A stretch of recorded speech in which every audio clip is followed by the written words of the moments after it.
I'm going live.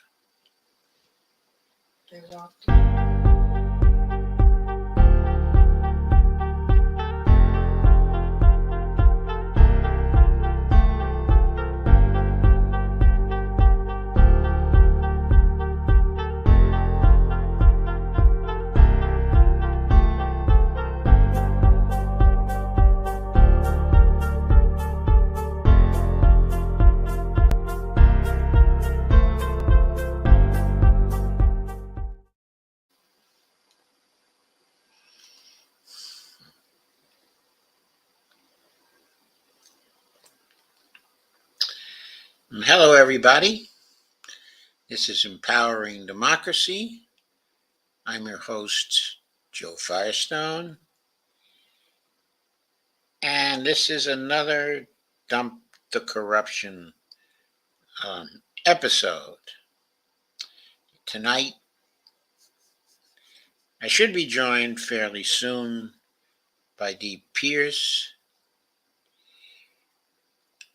the host of Around the World with Dee and Friends.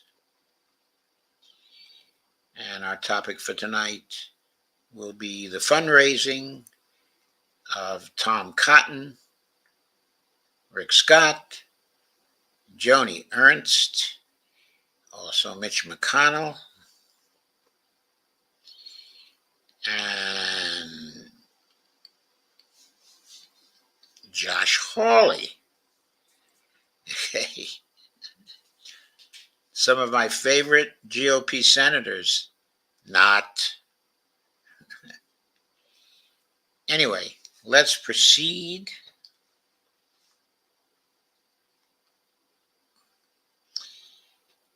Let's proceed to the fundraising of Tom Cotton, one of the more right-wing senators in the Senate.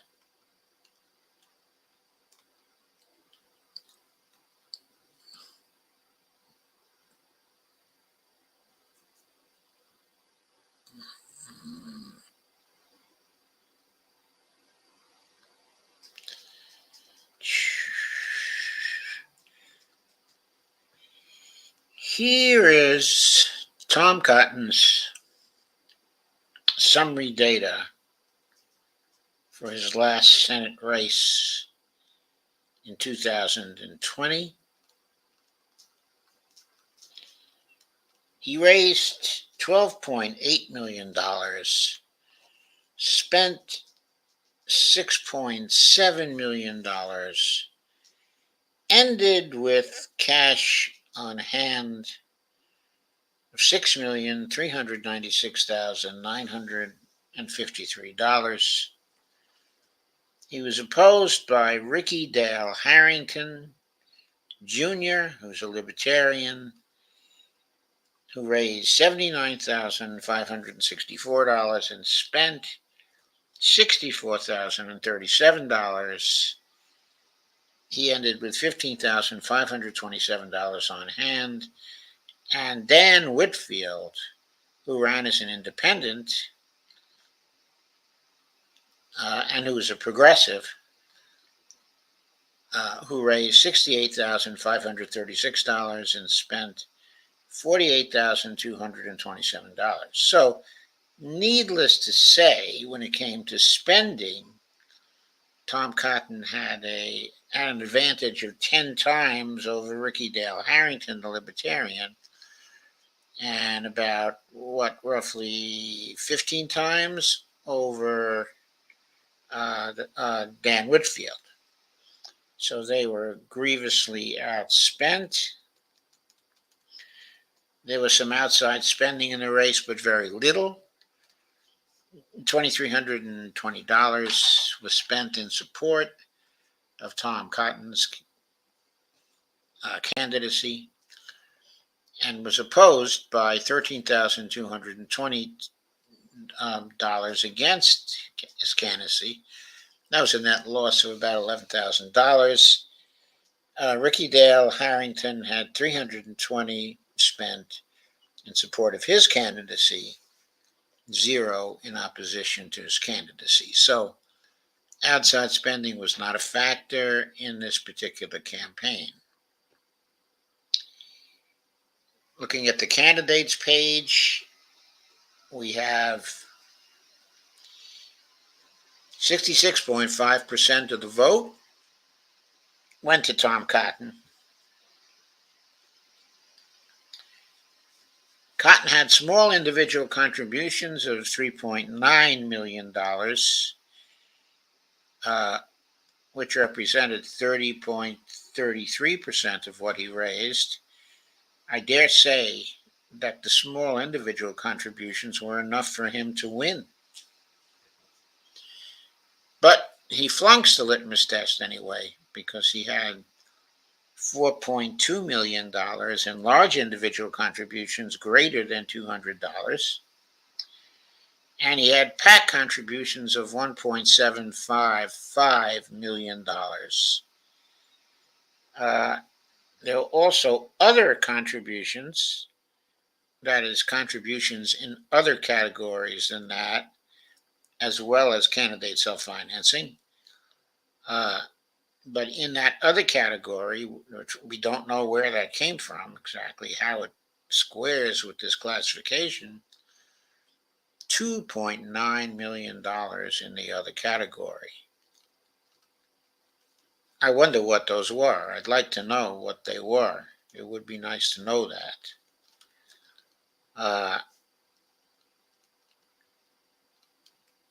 Okay, Ricky Dale Harrington had almost $24,000 in small individual contributions, 30% of what he raised.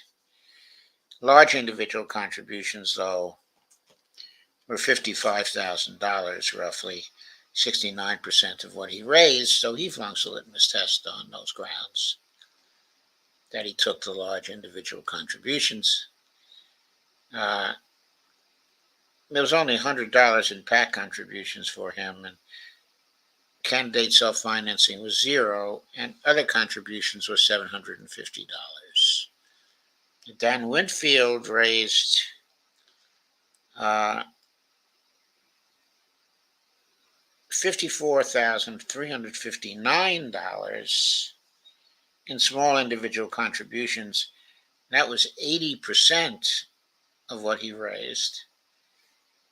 He had about $15,000 in large individual contributions. And he's probably the one who came closest to passing the litmus test of any candidate that we've gone over. His $15,000 was only 22% of what he raised. He also gave back $589. We don't know in what category the give back went.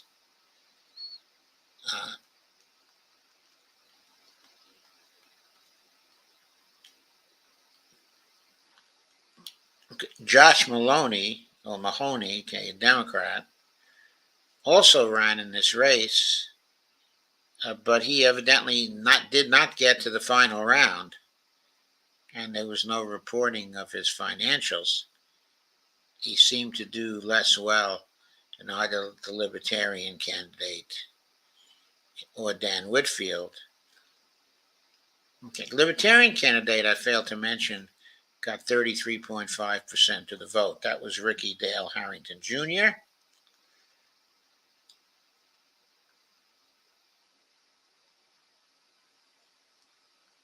Okay, and even though Dan Whitfield raised a decent amount of money,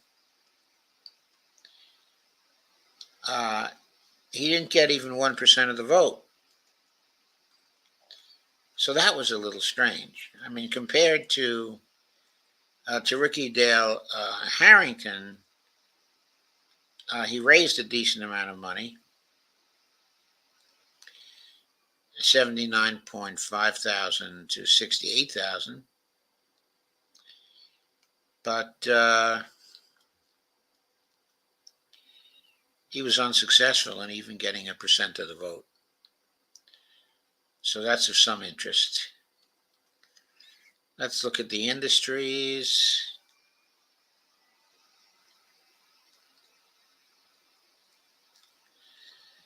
Tom Cotton raised $2.5 million from retired people or their PACs. That is passing strange because Tom Cotton doesn't appear to defend any of the interests of the retired people who gave him money. Anyway, he raised $1.2 million from securities and investments and Republican conservative groups. He's quite ideological in that respect. He got $921,000. Real estate, he got $611,000 from that industry. Lawyers and law firms, $392,771. Leadership PACs, $391,000. Also miscellaneous finance groups, $369,000. From health professionals, he got $306,000. So his contributions were distributed mostly. There was wide distribution in terms of the industry source of the contributions.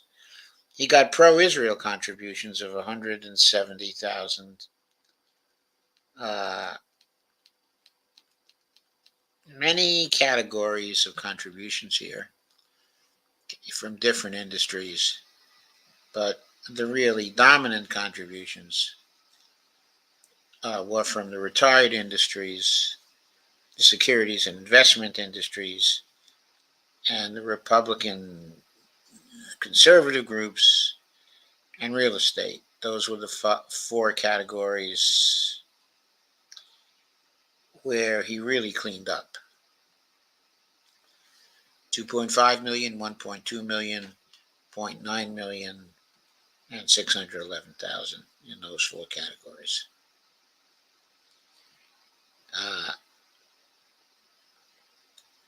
So, looking at the sectors,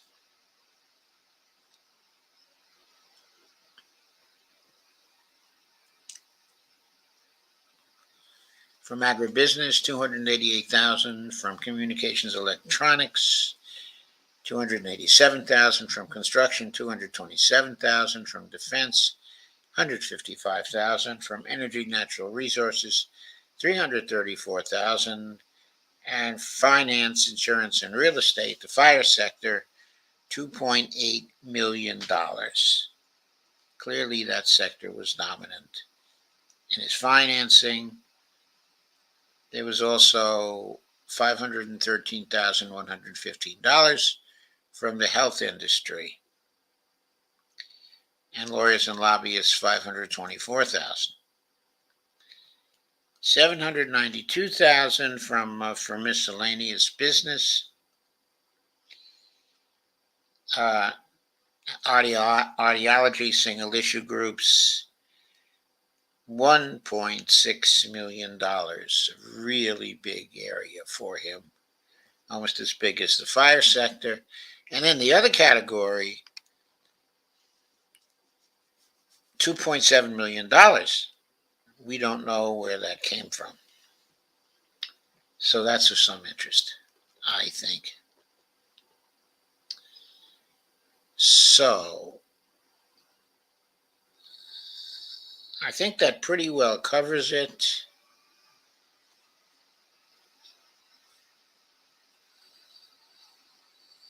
We take a quick look at the PACs. It's going to be quick because he got $1,500 from labor PACs, $1.3 million from business PACs, and $459,000 from the ideological PACs.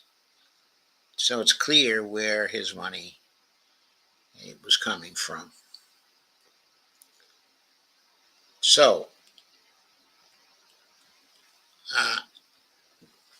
our first candidate, specifically Tom Cotton, bites the dust.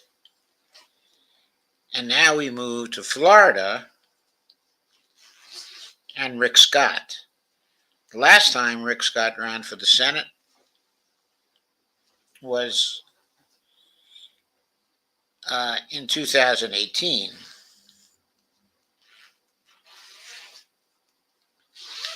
He was opposed by Bill Nelson, Okay, the Democratic incumbent, who had been at various times quite popular, but of course Florida's been trending red over a period of time. And Rick Scott got 50.1% of the vote. Here, the financials tell the story. Bill Nelson raised $33.6 million, spent $32.9 million, emerged with $1,730,969. Rick Scott, challenger, raised $85 million, spent $83 million, emerged with $1.5 million. So I have to say, I don't know what Bill Nelson was saving his money for. As it was, he was seriously outspent, but he ended with 1.7 million, and he only lost by 0.2 of a point. So you might think that if he had spent that 1.7 million, he might well have made up that 0.2 of a point. Maybe if he had spent it on a ground game. Outside spending, that was vigorous in this race. There was $21.4 million in support of Bill Nelson, $31.7 million in opposition, to Bill Nelson. So Bill Nelson had a net loss in the outside spending category of more than $10 million. Rick Scott had $3.9 million in favor of his candidacy from outside spenders, and $35.5 million in opposition to his candidacy. So he had a net gain of roughly $4 million, $4.4 million in outside spending compared to Bill Nelson. Net gain of 4.4 million versus net loss of 10.4 million, which is a swing of nearly $15 million in the outside spending supporting the candidates. That alone accounts for the 0.2 of a point that Rick Scott actually won by. Would he have won without the outside spending? If that was outlawed? Probably not. That $15 million could blanket the airways in favor of Rick Scott. Let's look at the industries. Let's look at the outside spending first. That's going to be very interesting.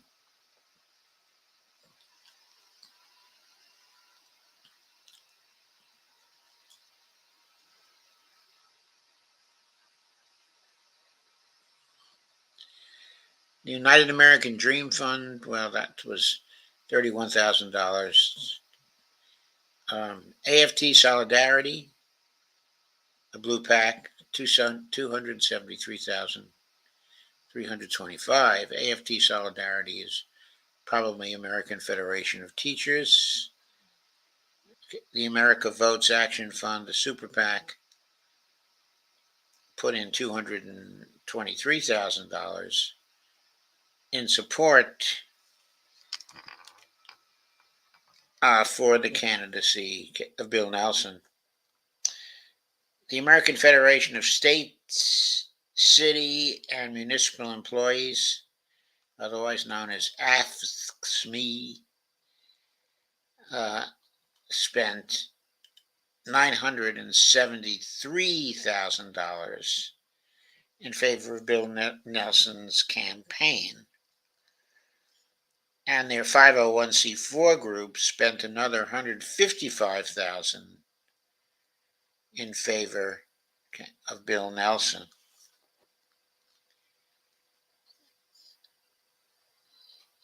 On the Republican side, $1.5 million was spent by Americans for Prosperity Action in support of Rick Scott.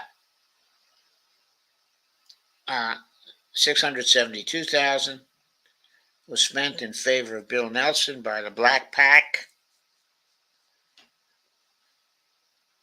and the Black Progressive Action Coalition. Yeah, the Black PAC is a super PAC, actually. They spent $671,000.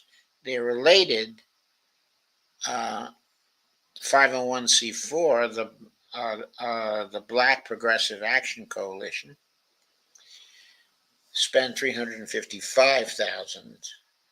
So altogether, their two groups spent over $1 million in favor of Bill Nelson. Some other big contributions: Center for Popular Democracy Action, $236,000 in favor of Bill Nelson.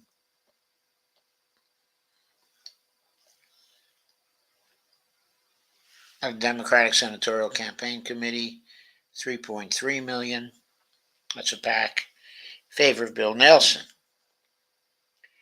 Environmental Defense Action Fund, 501c4, $750,000 in favor of Bill Nelson.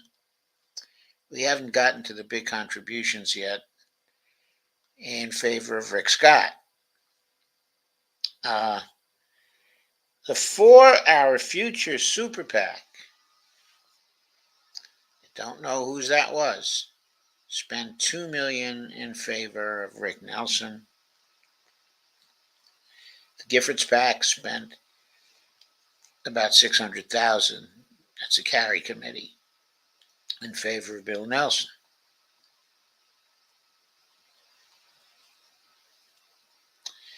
League of Conservation Voters spent $2.4 million in favor of Bill Nelson. Also, Majority Forward, the 501c4, spent $4.5 million in favor of Bill Nelson, and Majority Forward, a second 501c4 group, these must be two related groups, spent another $4.5 million in favor of Bill Nelson. Between those two groups, $9 million in favor of Bill Nelson. Now, this may seem like very large figures in favor of Bill Nelson, but remember that Bill Nelson, the super PAC, was greatly outspent by the Republican super PACs. The National Republican Senatorial Committee spent $3.2 million, roughly equivalent to what the Democratic Senatorial Committee spent. The New American Jobs Fund spent $1 million, their super PAC, in favor of Bill Nelson. The New Republican PAC, which is a super PAC, spent $29.5 million in favor of Rick Scott. That, my friends, is big money. Priorities USA Action, a carry committee on the Democratic side, spent $9.6 million in favor of Bill Nelson, but that doesn't begin to counter, or maybe it begins to counter, but that's all, the new Republican PAC's contribution of $29.5 million in favor of Rick Scott.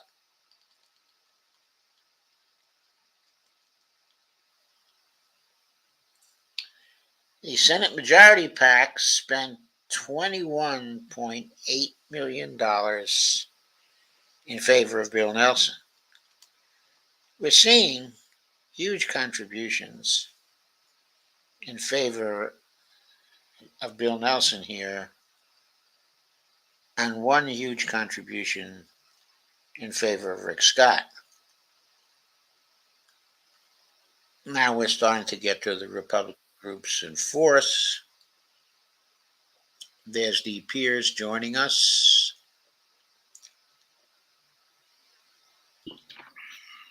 So Dee Peers, Around the World with Dee and Friends, has arrived. Yes, I have a different picture here because of the technical difficulties I'm having tonight. Okay. So Okay, what is that? that's Colby when Colby was a puppy. Oh, so your avatar is Colby. Yes. Your Mastiff. Yes, my Mastiff. He's now 209 pounds, but back Oh. then he was just a little Colby. Oh my God, 209 pounds. And he's a big Ooh. baby. Yeah, it's really funny to note that your Colby is 209 pounds. Okay, and Scott Ritter, who's got to be 260 pounds if he's anything, has this little dog whose name, okay, is Maverick. That makes a lot of noise. And you know, Colby cries when he can't fall asleep. And it's like the other dogs are sleeping and he can't fall asleep and he whimpers till he falls asleep. What kind of dog? He's a Mastiff. Yes, an old English Mastiff to be correct. Can you see a picture of Colby? Well, I'm sure that after we end the stream, that Dee will be pleased to show you Colby in person. Okay, I'd like to see. Well, I will see if if he's not in the room right now, but. Well, maybe tomorrow, but we'll look for the picture tomorrow. Okay, yeah, I have pictures of him. Okay. Right.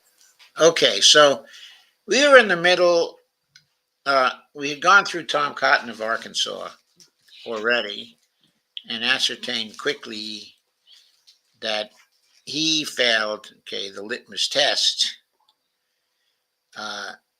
And our second candidate for the night is Rick Scott. And he obviously fails it also because there was an enormous amount of super PAC activity in his race against Bill Nelson. Oh, he is so disgusting, Rick Scott. The Democratic candidate. Yeah, Rick Scott is so disgusting. He got a disgusting amount of super PAC money in favor. Super PACs were very active in that campaign. Also, Bill Nelson got a disgusting amount of super PAC money too. But all in all, Bill Nelson was negative by $10 million if you look at the support from super PACs versus the opposition from super PACs. While Rick Scott was 4.4 million ahead in the support versus the opposition from super PACs. So with rounding errors taken account of, the super PAC exchange resulted in a $15 million advantage for Rick Scott in that campaign. Now, the campaign was decided by only 0.2 of a point. So obviously, one of the decisive factors in the victory of Rick Scott was the balance of super PAC support so heavily in favor of Rick Scott by $15 million. Okay, another major factor was that Bill Nelson stupidly did not spend all his money. He got out of the race with $1.7 million still there. It's possible that if he had spent that $1.7 million, he might have made up the 0.2 of a point that he lost by, especially if he had spent it on a ground campaign. We'll have Yes, a you little really more to say should. about that later. But I've been going through the list of contributions from these super PACs. So far, Vote Vets gave, which is a carry committee, gave 3.9 million to Bill Nelson, and With Justice gave 1.3 million. That's super PAC. Gave 1.3 million to Rick Nelson. Now I can't explain what's going on here. There was 21 million, 20 and 30 million, just about, from a new Republican PAC that went to Rick Nelson. That was the largest single contribution from the super PACs. But what doesn't square is, other than that, I'm not seeing too many really huge spending by super PACs for Rick Scott. The National Republican Senatorial Committee spent 3.2 million, but that was balanced by the Democratic National Senatorial Committee for Bill Nelson. So, but I know the total amount of outside spending for Rick Scott was around 89 million.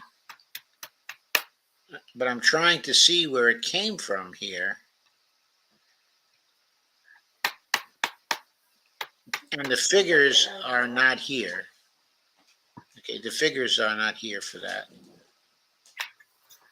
In other words, I don't see the red super PAC contributions that come anywhere near totaling the $89 million I talked about. What we were looking at there was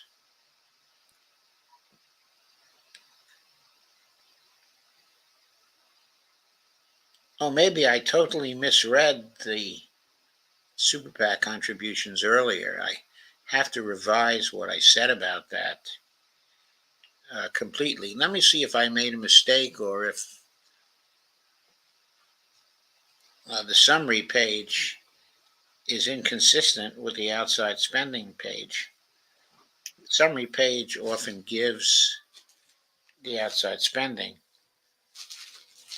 I think I simply misread the summary page, and so I have to take back what I said about the outside spending making the difference.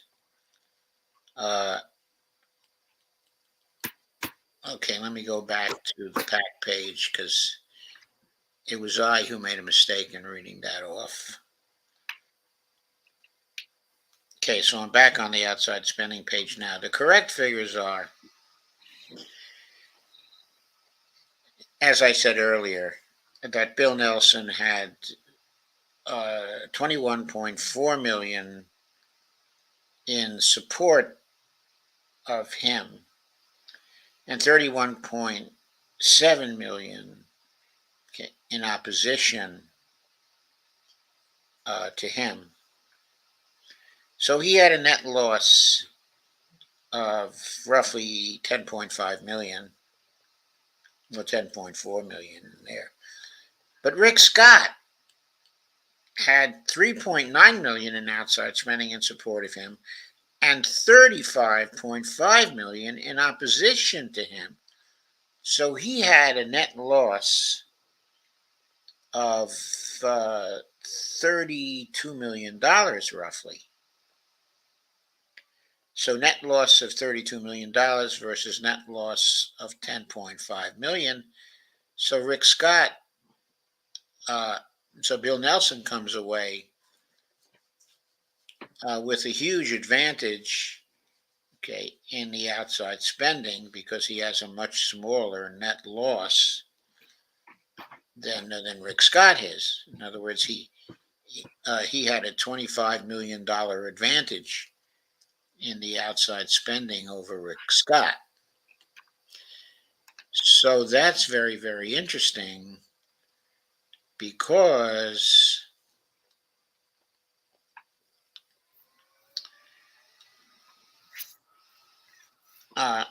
when we go back to the campaign spending, there was a great advantage for Rick Scott.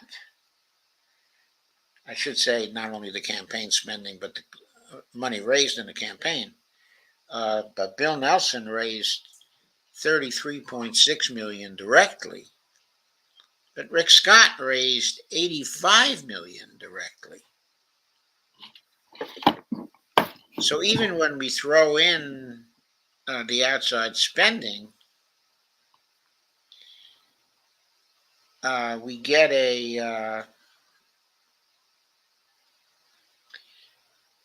I guess we get about a 17 million advantage for Rick Scott if we put the two categories together. So that is very interesting. So the spending difference was a little tighter if we take the outside spending into account. Of course, the outside spending is probably all negative ads against one candidate or the other, or mostly negative ads anyway. So let's go to the candidates page now. Boy, this race was really fascinating. So there's Bill Nelson with his 49.9% of the vote, and Rick Scott with his 51.1% of the vote. 0.2% actually separated them. It's a very, very close race. Bill Nelson raised $7.3 million in small contributions, about 22%. But large individual contributions were $19 million, 56.34%. And PAC contributions were $3.3 million, or 10%. So he took a lot of PAC money. He took a lot of large individual contributions, and for that reason, he fails, the litmus test. He took a lot of super PAC money also, of course. But he had a net loss in that area. But still, if you include that in for the litmus test, which we normally do, he would have lost on that ground as well. There was also $4 million in campaign contributions to Bill Nelson that don't fit into any category. Also, Bill Nelson had candidate self-financing of $310. So he dug into his own pocket for $310. That $4 million that's uncategorized in the other category was 12% of the total funds that he raised. That's a lot of funds not to know about, not to know in what category they were. Hidden, basically hidden money that Open Secrets wasn't able to get at. So Rick Scott, as I said, raised $85 million, spent $83.5 million. He had small individual contributions of $2.7 million. That was 3.17% of what he raised. His large individual contributions were $15.6 million. They were 18.4% of what he raised. Of course, he fails the litmus test on those grounds. The PAC contributions were $982,798, so he fails on those grounds too, even though that was only 1.16% of what he raised. But most of what he raised came from himself. He spent $63.6 million of his own money on this campaign, 74.79%, 75% basically, okay, of what he raised. So if you combine the candidate's self-financing with the large individual contributions, which he certainly made a large individual contribution to his own campaign, you get $78 million out of the $85 million coming from large individual contributions. So, of course, he fails, okay, the litmus test. There was also some problem with his reporting in the other category, where it is not broken down and it amounted to $2.1 million, a sizable amount of dollars in absolute terms. So 2.5% of what he raised was there. So let us look at the industries.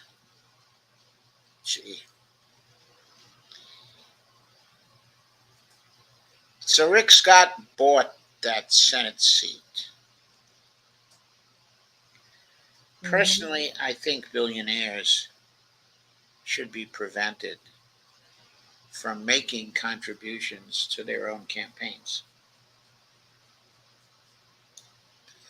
Of course, the Supreme Court would rule that as an infringement on free speech. But I don't. I think that would be a ridiculous finding.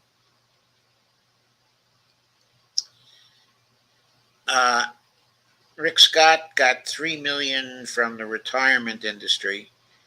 I don't know if that's a lot or not. It sounds like a lot, but he raised the $85 million, and $3 million is a small percentage of that. We'll take a look at what Bill Nelson got from the retirement industry in just a minute. He got $980,000. Rick Scott did from real estate. Republican conservative group, $777,000. Law firms, $501,277. Securities and investments, $458,000. From health professionals, $383,000. So those were his big players in terms of contributions. Just curious to see whether Israeli groups contributed to him. Evidently not. So Bill Nelson did dwarf, well, he didn't dwarf, but okay, retired groups gave $3 million to Rick Scott, but they gave $4.3 million to Bill Nelson, okay, which was more money. Considering that Rick Scott had been indicted at one point or charged with some scandal involving nursing homes that he owned, it's a wonder that he got anything from the retirement industry at all.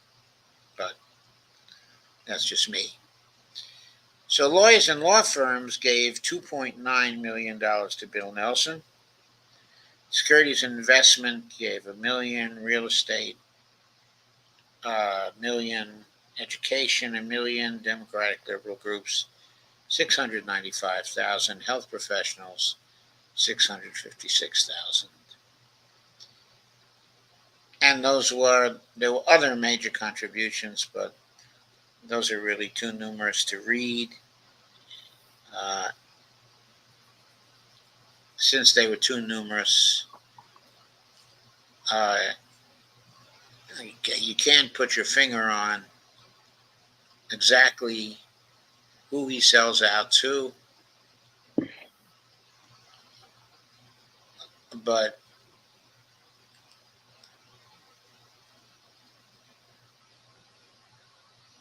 he certainly does have some very big donors who buy his loyalty. So let's look at the sectors.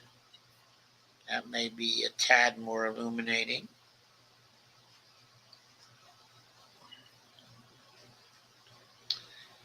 Agribusiness, 468,000. Construction, 671,000. Fire sector, 2.26 million. Health sector, 756,000. Lawyers and lobbyists, 672,000. Miscellaneous business, 1.346 million. Ideology, single issue groups, 1.2 million. And other sectors, 3.355 million. For Bill Nelson, agribusiness, 307,213. Communications electronics, 1.8 million. Construction, 325,000. Defense, 344,000. The fire sector for Bill Nelson, $3,072,350. Let's look up at what Rick Scott got for the fire sector again. 2.2 million. So Bill Nelson actually collected more from the finance, insurance, and real estate sector than Rick Scott did, which is of interest, I think. Lawyers and lobbyists, 3.5 million for Rick Nelson. Labor, 393,000, which is a sizable amount for labor to contribute, but all these figures indicate that labor as a financial power is hugely outgunned by all of the money the political system is, that is awash in the political system. Ideology, single issue groups, $2.7 million, okay, for Bill Nelson, and $1.2 million for Rick Scott. So Bill Nelson actually got more from the ideology single issue groups. So anyway, both people failed the litmus test. The outside spending was particularly illuminating. Let's look at the PACs page. That's probably going to be somewhat illuminating too. But what was more illuminating than anything else was the financing coming from Rick Scott himself. He just bought that seat. And what always got me about Rick Scott is he has a hatred. He has a hatred for the poor. He grew up poor. He grew up in a trailer. I don't know if it was in a trailer park, but it was in a small trailer. He grew up very, very poor. So strictly speaking, you don't know whether he's trailer park trash or not, right? All I know is that he just extremely hates the poor. I mean, he could hate the way he grew up, but it doesn't mean he has to hate all the people that are poor. I know. Some people hate their origins. They just have a reaction formation. They can't stand who they were. They want everybody to forget about it. So Rick Scott got 692,926 from business PACs, $0 from labor PACs, $307,900 from the ideological PACs. Bill Nelson got more from PACs in all three categories. $2.2 million from business PACs, $379,000 from labor PACs. To remind you, $379,000 to $0 for Rick Scott. $905,000 from the ideological PACs versus $308,000 that Rick got from the ideological PACs.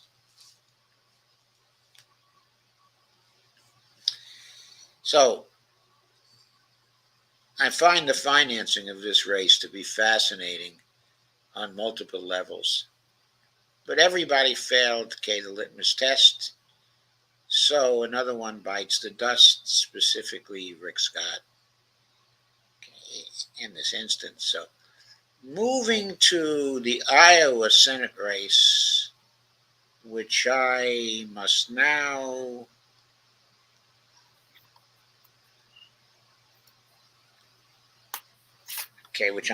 go to.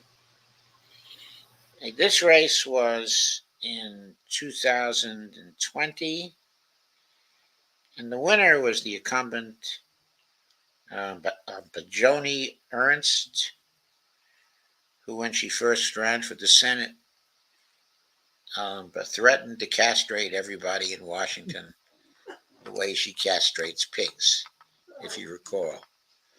She can only be called the Great Castrator. Couldn't resist that, sorry. So she raised $30.345 million for her campaign, spent $29,945,000, ended with cash on hand of $528,000. Now, she was opposed by Teresa Greenfield. Teresa Greenfield raised $56,000 for this campaign. 56 million. 56 million to 30 million. She outraised Joni Ernst by twice the amount, really. Close to twice the amount. She spent that $55 million, came out with only $30,000. There were two other candidates. I'm not even going to go over them. They were so small in fundraising. I doubt that any of them got any votes. There was a lot of outside spending in this race. God, this is amazing. In support of Joni Ernst, $10.76 million in that campaign. Opposed to Joni Ernst, $81.3 million. A net loss for Joni Ernst of roughly $70 million. Teresa Greenfield had $16 million in support of her and $64 million opposed to her. So she had a net loss of $48,000. I'm sorry, $48 million, not thousands of dollars, $1 million. Okay.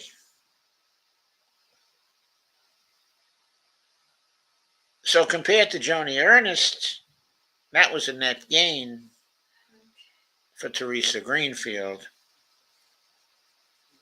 or less of a net loss for Teresa Greenfield of $23 million. A big advantage in the outside spending for Teresa Greenfield, obviously. But now we look at the candidates page and we see that Joni Ernst won with 51.8% of the vote. It was close. Teresa Greenfield had 45.2% of the vote, so it wasn't that close. So how the hell did Teresa Greenfield spend all that money and have that big advantage in the outside spending and still come up short by something like 6.5 points. An interesting question. Joni Ernst got $9.3 million in small individual contributions.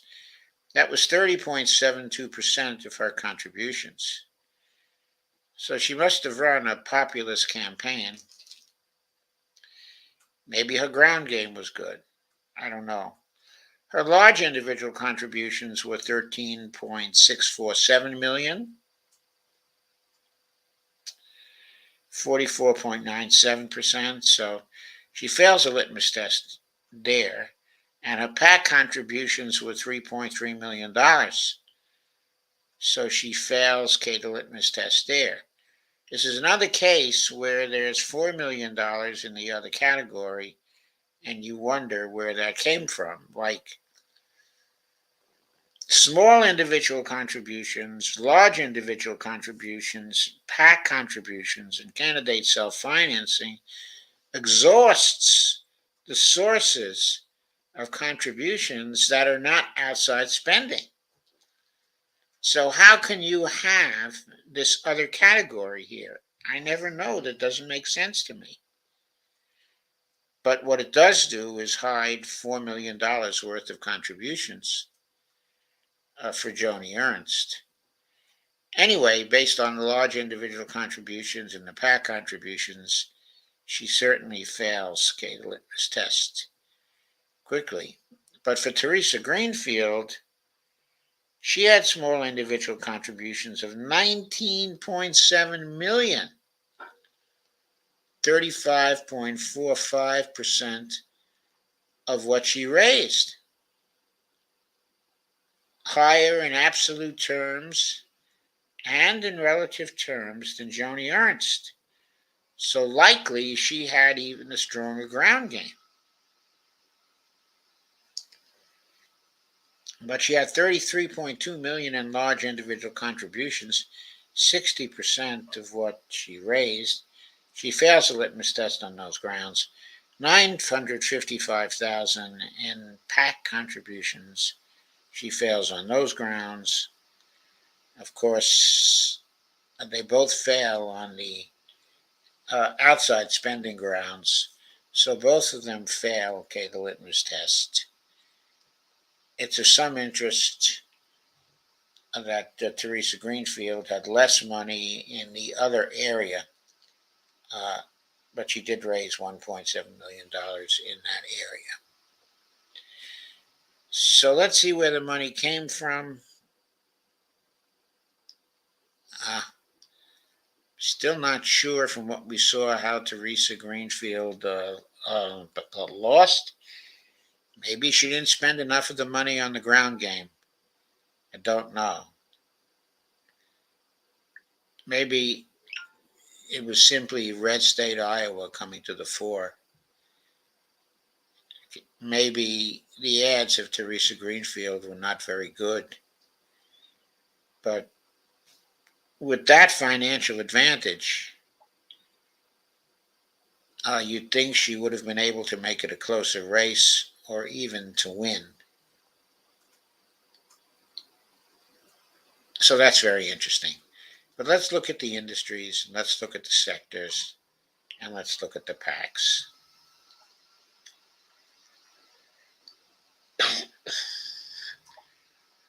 Teresa Greenfield raised $6.4 million from the retired industries.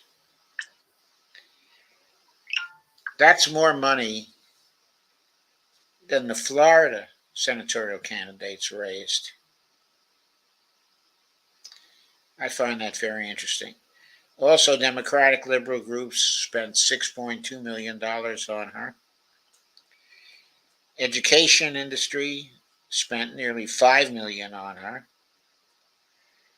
Lawyers and law firms spent $4.4 million on her.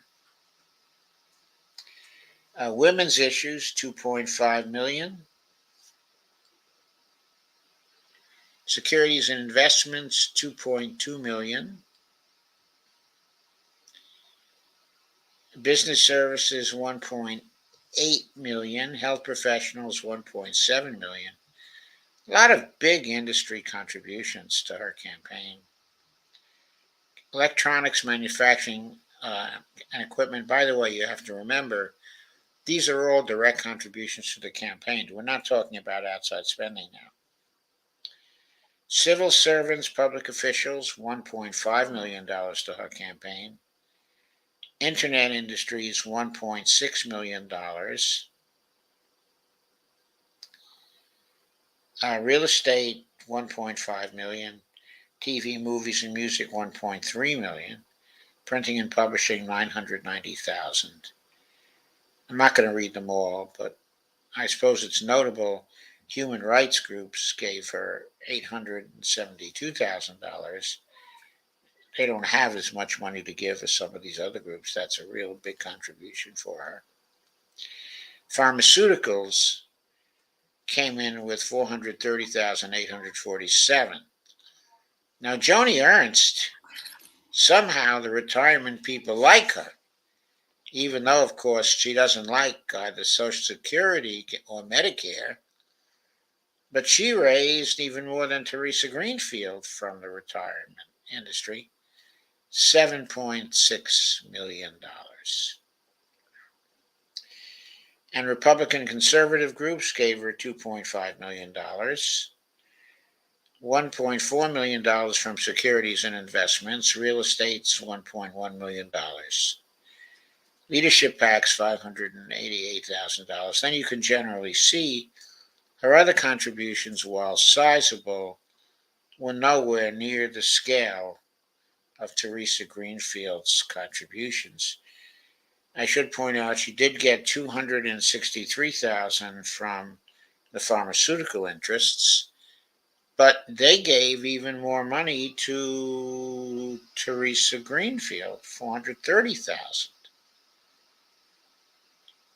So all those contrasts are very interesting. I think the industry story is very interesting. The sector story, let's see if that can bring us more focus.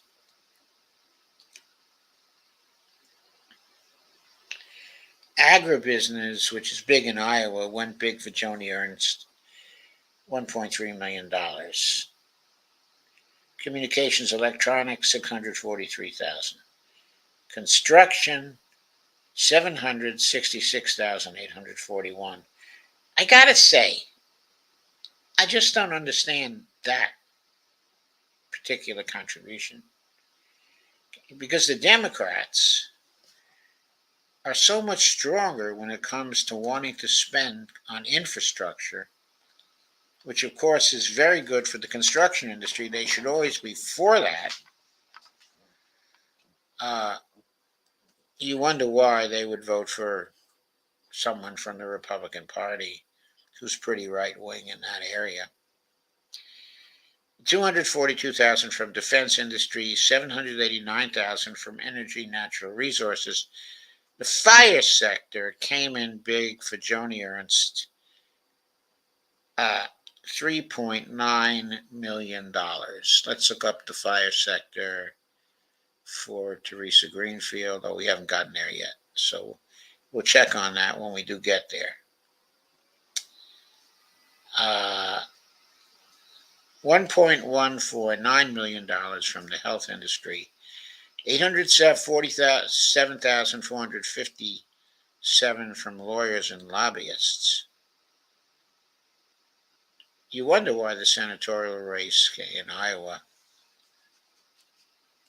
was such a big money race. I'm not sure. Ideology single issue groups gave $3.9 million to Joni Ernst. The other category had $8.2 million in it. Okay, so you wonder again, what's in that other category? Could be a lot of small business contributions, I suppose. Okay, Teresa Greenfield, $5.8 million from communications electronics firms. That is an overwhelming sector figure. and $5.5 million from the fire sector. That's even more than Joni Ernst got from the fire sector. She got $3.9 million from the fire sector. $5.5 million is even bigger. $4.5 million from the lawyers and lobbyists. Ideology single issue groups gave $11.6 million to Joni Ernst versus nearly $4 million for Teresa Greenfield. I'm sorry, I'm reading the wrong thing. It was $3.9 million for Joni Ernst in ideology single issue groups and $11.6 million for Teresa Greenfield. Now, why did Teresa Greenfield do so well in that area? Okay, I'll bet you it was the choice question, the choice issue, the abortion issue. Joni Ernst, I'll bet, is very anti-abortion. And Teresa Greenfield was challenging her on that. But it's very interesting to see that the fire sector came in so strong for Teresa Greenfield, and the communications electronics industry came in so strong for Teresa Greenfield also. That was very interesting.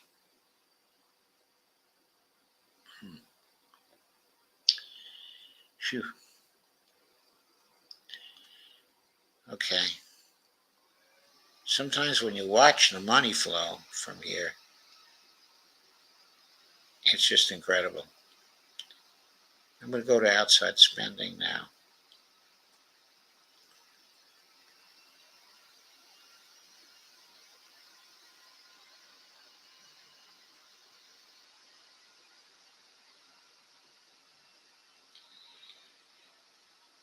So again, the most notable factor there,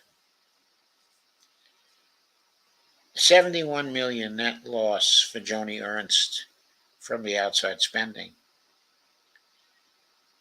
And Teresa Greenfield had a 48 million net loss in outside spending. So the advantage for Teresa Greenfield was $23 million in the outside spending category. That is fascinating.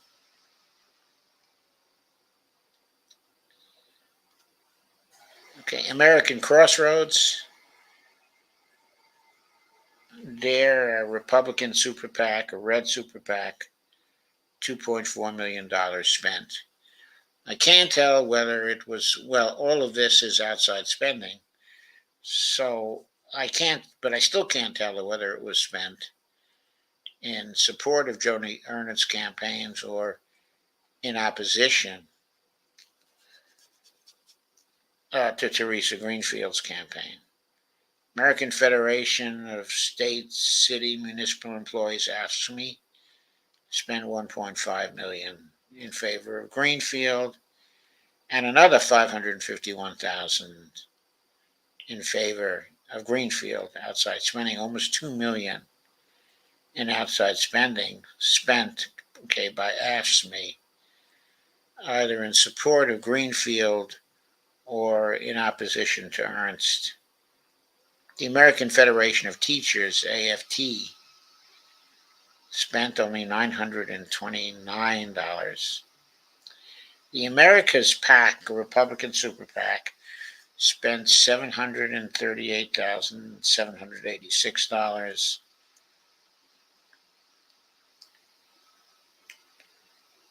$1.4 million from the Change Now PAC, which is actually a super PAC, went either in support of Greenfield or in opposition to Ernst. Some of the PACs that were important in elections, like 10 years ago. For example, the Club for Growth PAC, they did only outside spending of $7,021. Really small in this campaign. Demand Justice spent $414,424 in some way on the Greenfield side. And the Democratic Senatorial Campaign Committee gave Greenfield $28,374,000. Wow. They could have better funded, well, of course, they're the Senatorial Campaign Committee, but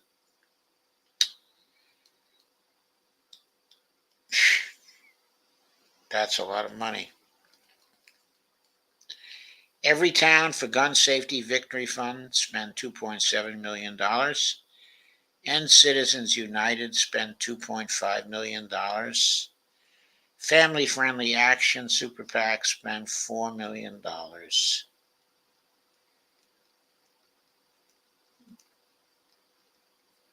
Big money contributions here.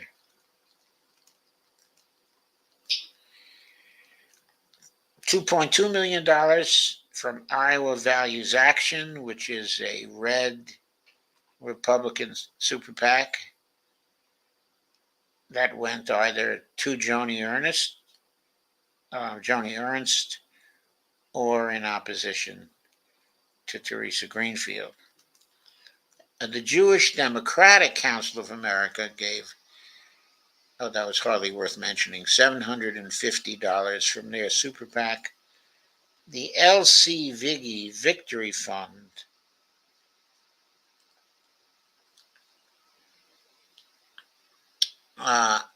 super PAC gave $5.6 million in outside spending, or did $5.6 million in outside spending, either for Greenfield or against Ernst.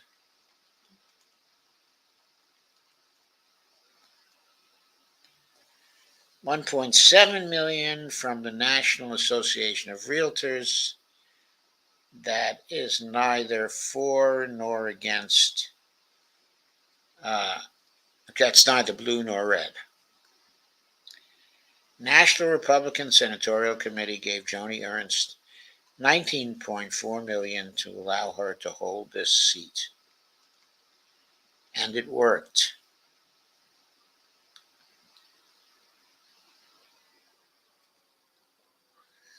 Looking for other big contributors. Our Future United, $820,000. Either in support for Teresa Greenfield or in opposition to Joni Ernst.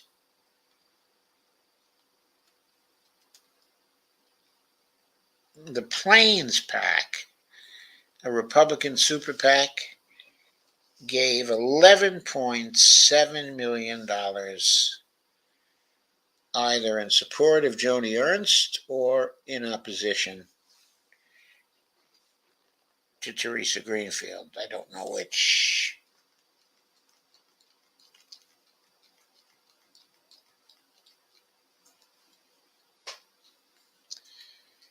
The Republican Senate Leadership Fund gave $32.1 million to Joni Ernst in outside spending. And the Senate Majority Super PAC spent $41.4 million on Teresa Greenfield.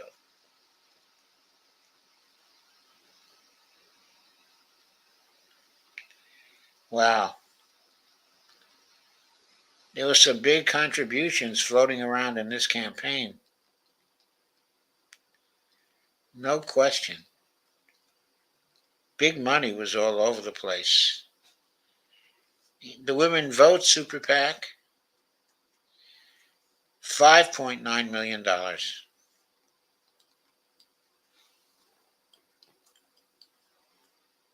Just amazing. You wonder how Joni Ernst actually won this. Too bad I didn't have a chance to study the campaigns. Based on the financials, she should not have won this. No way. Anyway, we earlier showed that both candidates had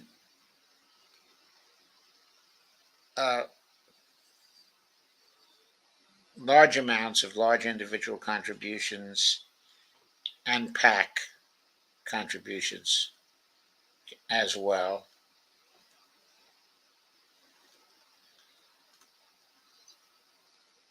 So that they failed the litmus test on both of those grounds, and also on grounds of accepting super PAC support. So that's that.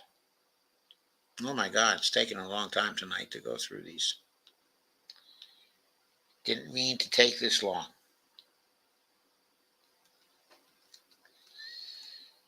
So this is Mitch McConnell, everyone's favorite senator, the frogman himself.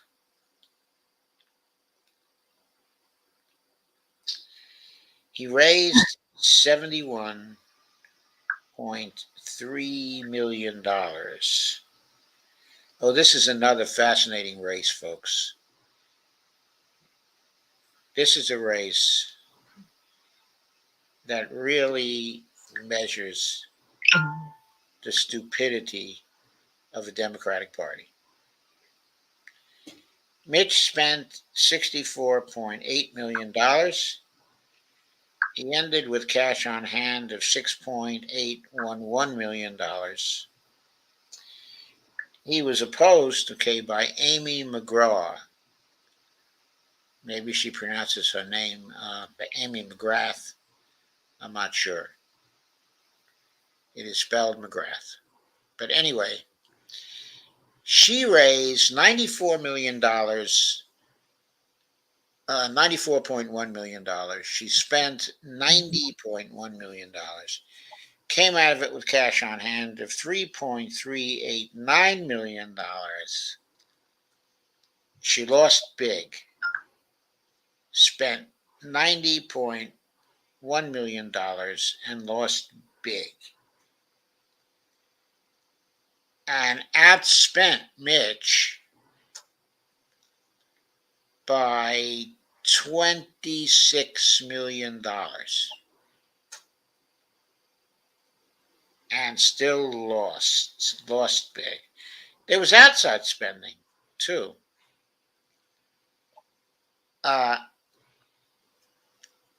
She did better in the outside spending area, too. She was supported, Amy McGrath was, by $4.6 million and opposed by $13 million. So she had a net loss of $8.5 million there. But Mitch was supported by only $410,000 in outside spending. Mm-hmm. And he was opposed by $11.7 million in outside spending. So he lost about $11.3 million there.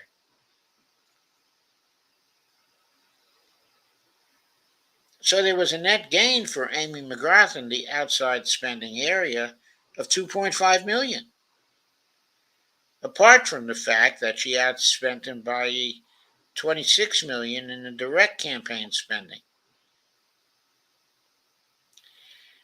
Charlie Booker, who ran against Amy McGrath in the primary, was supported by $192,000 in outside spending and opposed by $0. The Libertarian candidate, Brad Barron, was supported by $2.2 million in outside spending and was opposed by $0 spending. He made a $2.2 million gain. Charlie Booker made a $192,000 gain in outside spending.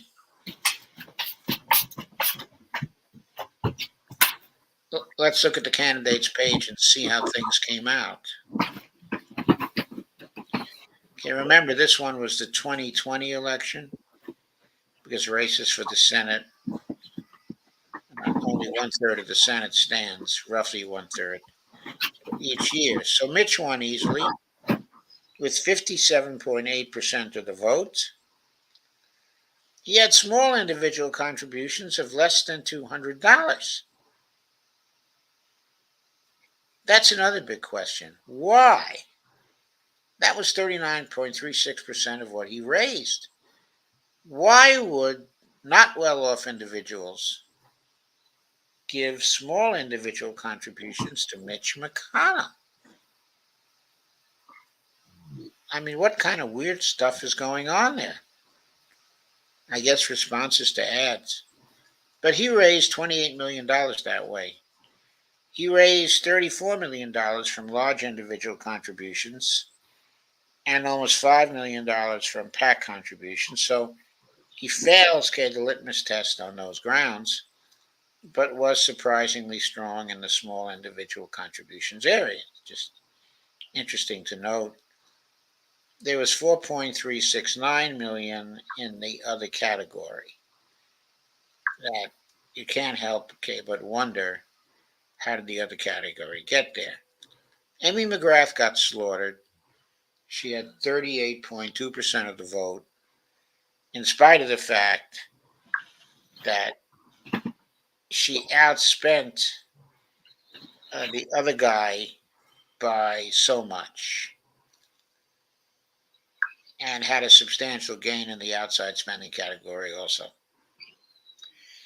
In small individual contributions, she did very well. She raised almost 56 million in small individual contributions. I wonder how that happened. She was so uninspiring. I mean, she talk about lack of charisma. I mean, this woman was halfway supporting Trump when she ran. No wonder she couldn't beat Mitch. 59% was her small individual contributions, but 41% was her large individual contributions. And her PAC contributions were 354,000. So she raised substantial PAC funds there. So she fails the litmus test on those two criteria, and also that she took a lot of super PAC money, even though there was a lot more against her.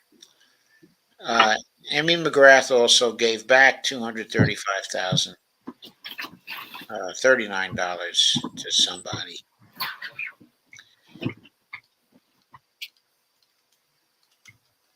I'm not going to go over Brad Barron's stuff, and we don't have any data for Charlie Booker. Charles Booker, ran for the Senate, and you saw he got something like 192,000 in outside spending. There are no statistics here on what he raised and what he spent. But he came very close to defeating Amy McGrath in the primary. Very close. She only won by a hair. And I just like to know how much he raised and how much he spent, because he was by far the better candidate. If the Dems had run him, if the Dems had given him the $94 million, he would have beaten Mitch. In fact, if they had given him only $50 million, he would have beaten Mitch. He didn't even need the $94 million in my estimation. He was a really good candidate for working people in Kentucky. His campaign slogan was from the hill to the holler.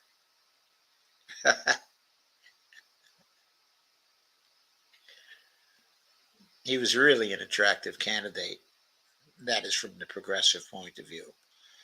Now, why did the Democrats spend $94 million on on Amy. Let's look, as this is going to be very interesting. Okay, you got to bring it up on the screen.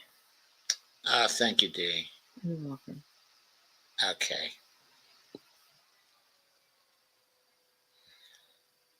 This one is going to be of great interest, I think.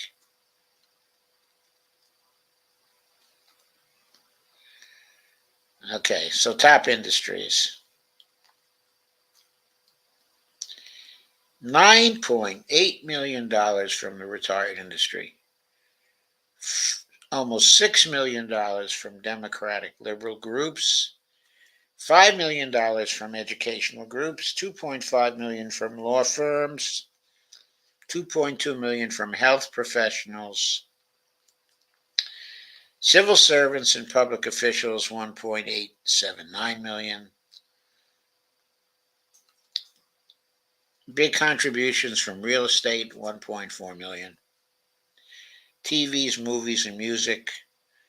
A lot of big money floating around in this campaign, not counting the outside spending, giving money directly to the campaign. Here's Mitch McConnell. $22 million from the retired industry, $23 million actually. Amy McGrath, $9.8 million. So there she was way outspent by Mitch McConnell. How do retired people get off preferring Mitch McConnell to Amy McGrath? How is that good for them? This guy is completely opposed to Medicare. He's trying his best to get rid of or cut Social Security. I mean, what does he do for retired people? Okay, the real estate industry gave Mitch almost $2 million. Securities and investment, $1.7 million. Health professionals, $1.2 million. Okay, Republican conservatives, $1.2 million. Lawyers and law firms, $1.1 million. Pharmaceuticals and health products, $793 million. Insurance, $1.1 million. And so it goes. There was no data here on Charlie Booker on what he raised. Charles Booker, I should say. He always seemed like a Charlie to me, that's all. Anyway, those are the top industries. Now, sectors may also be very illuminating. This is Mitch McConnell. Agribusiness, $1.2 million. Communications electronics, $1.1 million. Defense, only $307,000. That really puzzles me. Construction, $1.4 million. There's another puzzle. Energy, natural resources, $1.3 million. Fire sector, $6.3 million. I understand that perfectly well. So Mitch is all Wall Street all the time. Health sector, $3.4 million. I understand that very well too, because Mitch really protects the profits of the health industry for Medicare for all. Lawyers and lobbyists, $1.9 million. Ideology, single issue groups, $2.7 million. Now look at this, $23.951 billion in that other category where we don't know where it's going. That blank category. Amy McGrath, communications electronics, $5 million. Construction, $953,000. Fire sector, 4.279 million. Was that more than Mitch? I don't think so. I think Mitch had more from the fire sector. Yeah, he had 6.3 million. But still, that's a big amount of money for Amy McGrath for the fire sector. Health sector, 4.3 million for her. More than Mitch's total.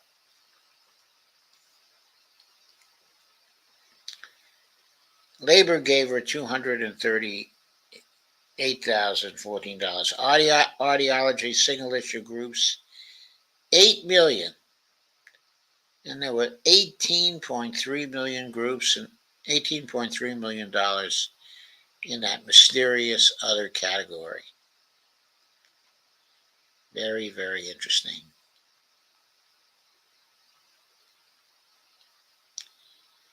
PACs.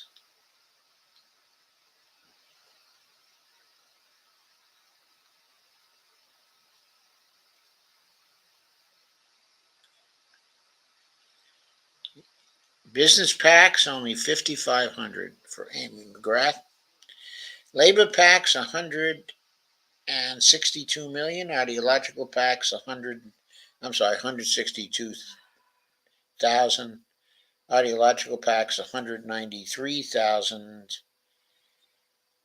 Mitch had 4.3 million from business, 43,500 from labor, 787,000 from the ideological PACs. There was no PAC data for minor candidates who were in the race.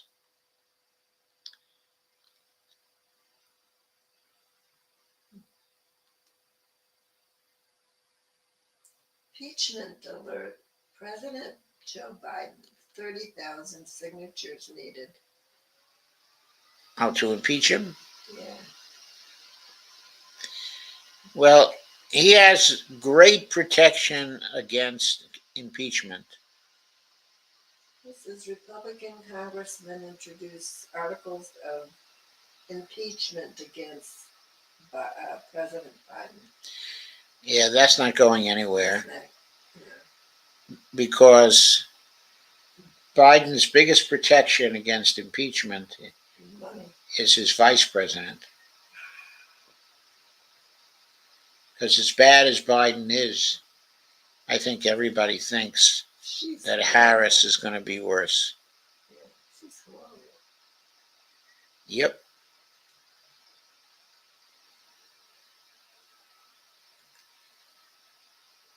I am looking here for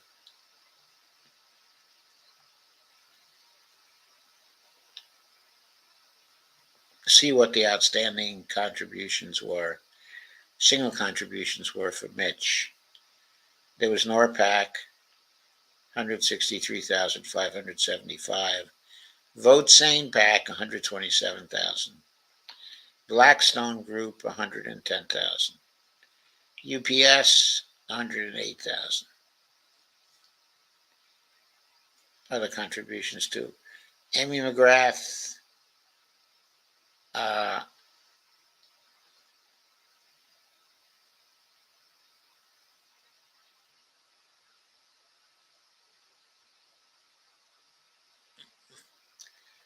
I'm looking for all those big contributions,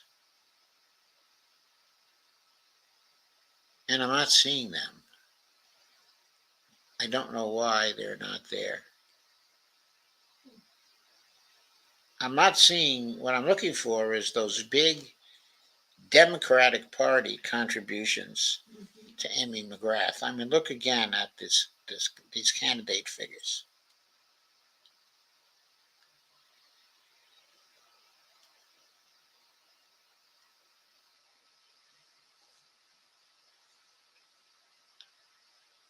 Oh, that's Mitch. $94 million raised for Amy McGrath. A lot of that came from small individual contributions, sure. 56 million. But the other other 38 million came from large individual contributions. So it's puzzling me is where is the money from the Democratic Senatorial Campaign Committee? I know there was a lot of outside spending there, but that outside spending doesn't go into this 94 million total. So my question that I don't understand is, how do we get to this $94 million total?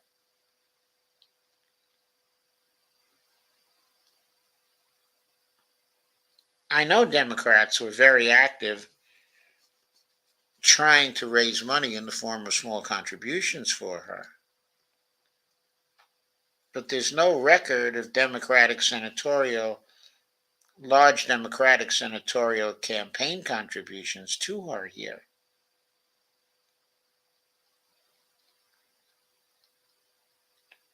It's not in the PAC contributions.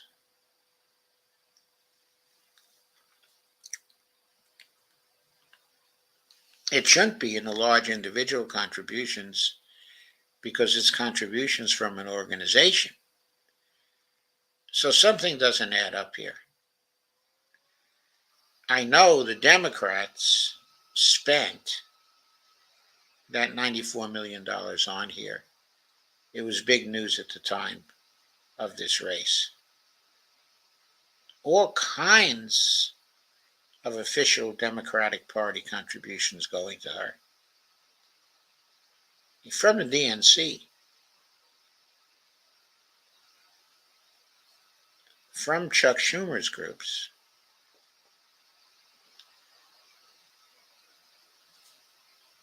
They're just not accounted for here. So that remains a mystery. I don't know how it didn't get in. It must have somehow gotten into the large individual contributions from Open Secrets, or somehow, I don't know how they could get it into the small individual contributions category. Those figures just don't make sense to me. I got to add that. Anyway, last candidate, I promise.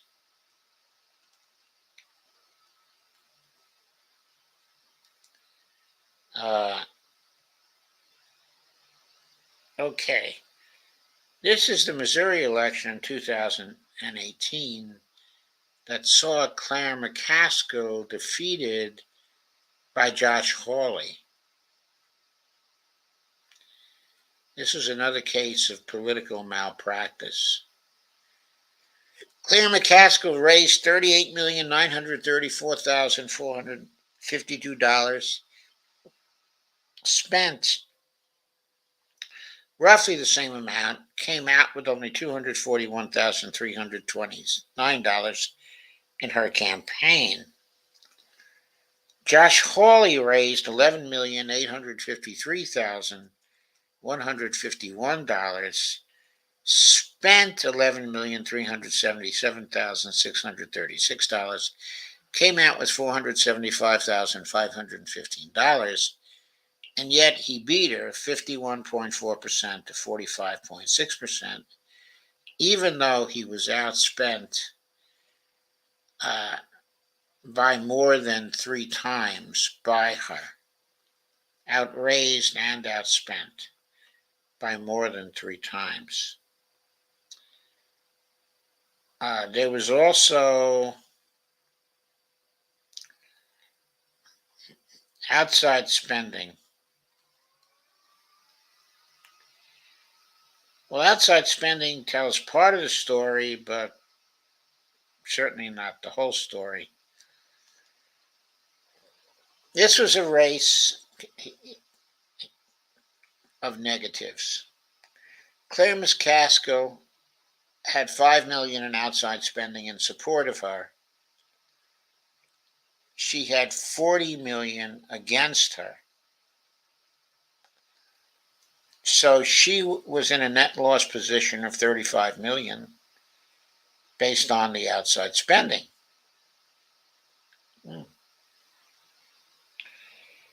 Josh Hawley was supported by 2.6 million in outside spending, and opposed by 29 million, okay, in outside spending.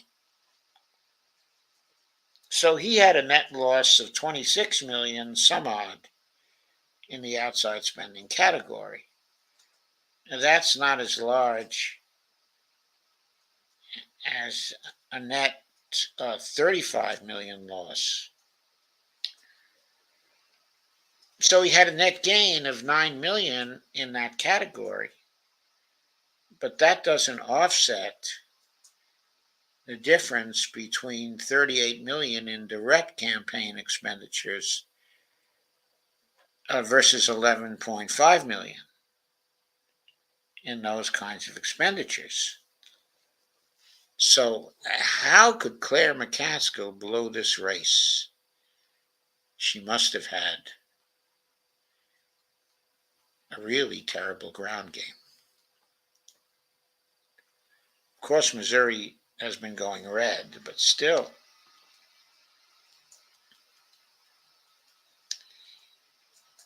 She did have small individual contributions of $12 million, about 31% of what she raised, 22 million in large individual contributions.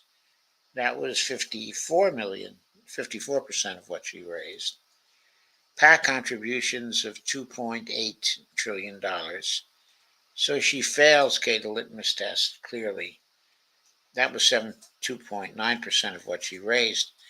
She had also candidate self-financing, which adds to her large individual contributions in the way we're figuring it, of $176,149. She had other contributions. Again, that other category is really shady to me. $2.851 million. That's in the other category. Closer to $2.9 million. So, okay, that's a mystery. In Josh Hawley's case, he had, was it a lower percentage? He had a lower percent of small individual contributions than Claire McCaskill had, even though he's supposed to be the populist. He had only 13.14% in small individual contributions. He raised $1.56 million that way. His large individual contributions were $7.76 million, 65.44% of what he raised. He had 1.1 million PAC contributions, 9.5% of what he raised. He had another category of $1.4 million, smaller, shady category. So I still can't see from those, because Josh Hawley doesn't appear to have had a ground game that was impressive. It's hard to see how he could beat her. Of course, her negatives were very high, but we already pointed out that in money terms, it was only a net loss of $8.5 million. So she still had a big funding advantage over Josh Hawley. And yet he won that race. So let's look at industries.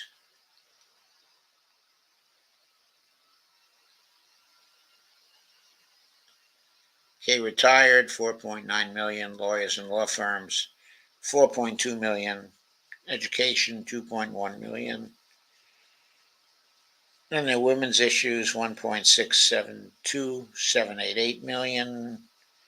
Securities and investment, 1.6 million. Health professionals, 1 million. Excuse me, I'm not up on the screen. Thank you. You're welcome. Are you getting tired, Dee? Yeah, It's a long day. I just let the dogs out, so Did you get up early this morning? somewhat. Yeah, we got up a little earlier than usual also. Ask if the bad weather has hurt them where they live. Has the bad weather hurt you where you live? We have it crazy. We have it either very hot, then it starts getting cool, then it looks like it's going to start raining, then it doesn't rain, or we get a little bit of. I don't know, it's just alternating: cold, hot, rain, not rain. Yeah, it's just very unpredictable, right? Yeah, I you look at wondered it, you see if what totally happened- black sky, thinking it's going to rain, and it doesn't. I Crazy. wondered if what happened in Canada affected them. We weren't. Oh yeah, what happened in Canada? Yeah, I think that did really affect you, didn't it? Because the air was bad. Yeah, here in Connecticut, I was in Connecticut. It wasn't bad, but when I went over by Vestal, it was bad over there, and when I drove back to Connecticut, took the northern route, and it was smog all the way back. Oh my God. So New York was really hit with it. Oh, Vestal. We, Yeah. I guess, are a little sentimental about Vestal. Anyway, we liked that area. It was nice. Yeah, it's a nice quiet area. Yeah. Yeah. Yeah, the only thing was the sun didn't shine sufficiently often. That's true. I guess it's close to the rainiest area in the United States except for Seattle. Hmm. I understand. So Josh Hawley raised 1.36 million from the retired people, much less than Claire McCaskill did. 875,000 from Republican conservative groups. That squares with who he is. 421,000 from leadership PACs. So those were substantial contributions, but not massive compared to what we've been seeing in some of these other races. In the sectors, agribusiness sector came in big for Hawley at 459,714. Energy natural resources came in big for him at 429,000. The fire sector was 1.6 million. That was pretty big for him. The health sector was 442,000. Lawyers and lobbyists 587,000. Ideology single issue groups came in really big for him. $1.5 million. And then $1.6 million was hidden in the other category. Claire McCaskill,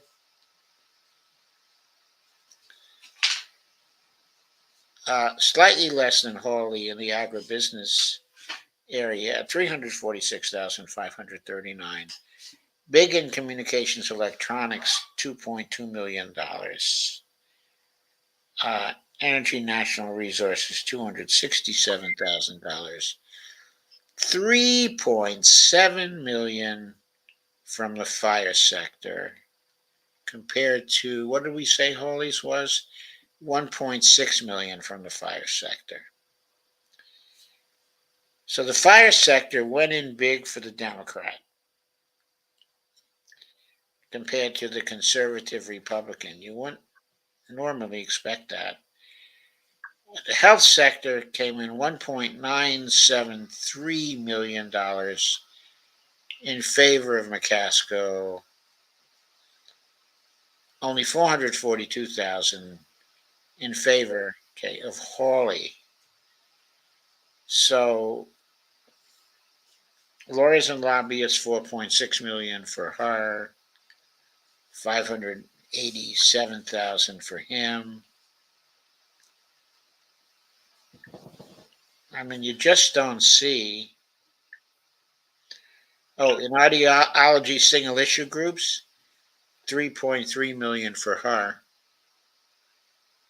and 1.5 million for him. she outraised him in every source of funds, and by considerable amounts.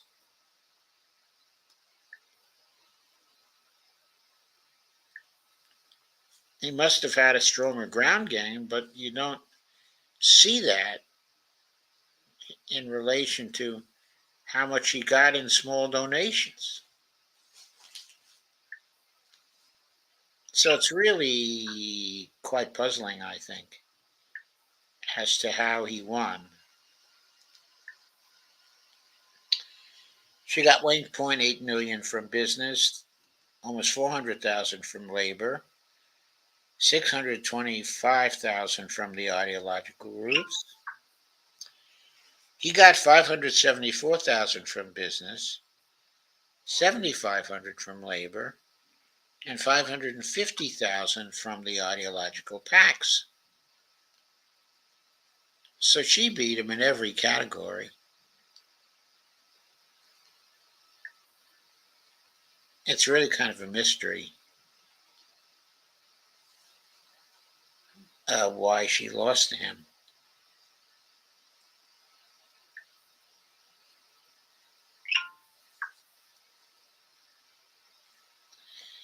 I guess the only explanation is the outside spending, where he gained about 8.5 million on her in outside spending.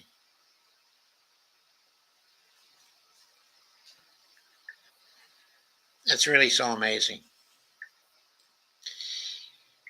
Okay, I think that does it for the night. I think we've explained as much as we can. All of our candidates again bit the dust, including Josh Hawley. They failed the litmus test. Our commenters out there, of course, are not surprised at that at all, because they know that the campaigns are run by rich people and by PACs and by super PACs, and that's what we're testing for. Senator Cotton didn't need to raise any money in order to win. I don't think he was the incumbent last time. I think that was his first race in 2018. I think that was his first race, Robert, if I'm not mistaken. Check me out. See if I'm right about that. Robert said, I would love to know what's in the other category. Me too. Robert says, I've seen city council rates up here in Sacramento that raised more money than the people who lost the Senate race. Okay. Dee, at this point, do you have any comments to add? Well, I think it was pretty much the way we thought it would be. We knew it was going to be outside money, a lot of outside money. They weren't going to Yeah, pass. I was kind of stunned. I thought the outside money here was even bigger than in some of the Democratic races. We ran into in 1 or 2 or 3 of the Democratic races for the Senate. There was very big outside money, but in this race, in these races for the Republicans, it seems like the Democrats spent an awful lot in outside money and just lost and lost and lost. All the money floating around was truly impressive. Doc, did you catch the Jimmy Dore show just before this? No, I could not catch it because I'm on Dee's show. I'm sort of a regular Yes. on Around the World with Dee and friends, so I couldn't catch it. Please watch. BlackRock recruiter spills the beans in Hillary campaign illegally washed contributions from huge donors. That doesn't surprise me. Hillary was so corrupt. It wasn't funny. Hillary and Bill God. They got so corrupt. Steve says, I wonder what exactly is the retirement industry. Yeah, I wonder too, because uh,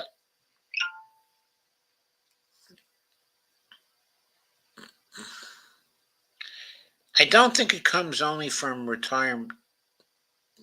from retired groups. I think some of those contributions are coming from retired individuals also. So I don't quite understand. Kay says, okay, guys, I'm out of here for tonight. I love you all. We love you, Kay. Joe, why do you think so much money was spent on the Iowa U.S. Senate race? Well, I suppose the Democrats thought they could win one out there against Joni Ernst. And Teresa Greenfield was a centrist. What Chuck Schumer was doing for a number of these races was he was backing centrists in the Democratic primaries to have them win. Then he would funnel huge quantities of money into races like the Amy McGrath race and the Teresa Greenfield race and the Sarah Gideon race up in Maine. That got a huge amount of money. Uh, they just thought that with centrists they could win against the Republicans. They couldn't even knock off Susan Collins in Maine. I mean, we'll get to that at some point here. But I think they spent 80 million more in that race. There were like 3 races they spent a huge amount of money in. I wasn't even counting the Iowa race. Just the Amy McGrath race in Kentucky, the Sarah Gideon race in Maine, and I forget the third one. It will come to me. But there were like 3 races in which they spent $250 million. And I was not really familiar with the Iowa race that they spent so much money there. That was a surprise to me tonight. Okay, of course, I was clued into the Kentucky race that there was a lot of money spent there. But I wasn't also clear that they had spent so much on the Bill Nelson race. But they did. They spent a huge quantity of money in that race, too.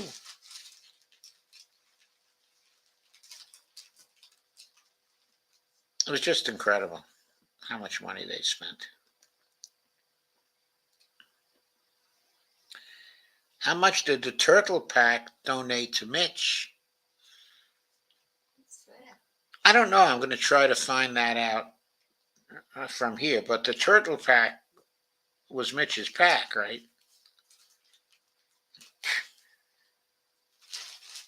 Robert says, I never voted before Kamala Harris, as I thought she was terrible for California. You were right, Robert. She was.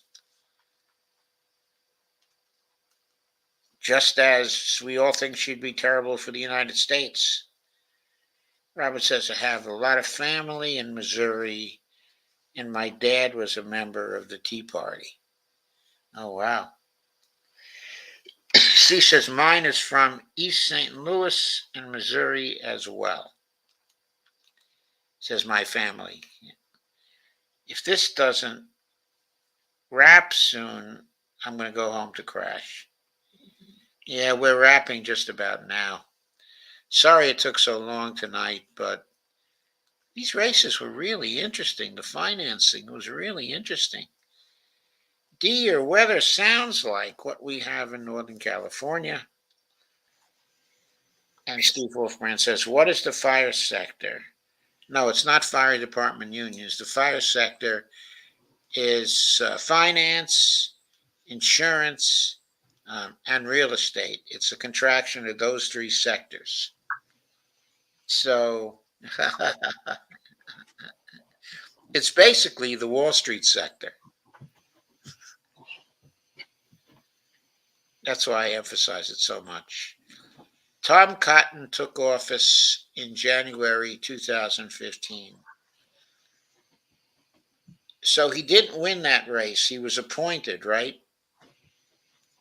So the first time he really ran for the office was in 2018 or 2000. Oh, no. No, we were talking about his 2020 race. So he had been an incumbent in that race. Steve Wolfbrand says UFO soft disclosure is a fact, and yet the American public snoozes. Well, maybe the American public is snoozing because the American public, because it's not clear to the American public what the significance of this has been to them. Steve Wolfbrand says, good night, everybody. Good night, Steve. Good night, Steve. I think that kind of tears it for us also. I think we're ready to say Yeah, I goodbye. think so too. Call it a night. Okay, thank you, Dee. Yeah, thank you. I'm sorry to have such a long show. Well, that's fine. I'm glad I was able to join you. I'm glad you were able to join me too. Okay, so I'll see you tomorrow. Yeah, see you tomorrow. Okay, Thanks bye, for everything everybody. tonight. Oh, yeah. We forgot to say about hitting the like button, subscribing, and sharing, and hitting the notification button so you don't miss a show. And please buy us some coffees. All righty. Thank you and good night. And happy solstice. Oh, yeah, it is the summer solstice. Mm-hmm. It's actually summer. Yes. Who would know with the weather? Yeah, it's like summer's taking over the whole year. All righty. I'll see Okay, you good tomorrow. night, everybody. Good night, Bonnie.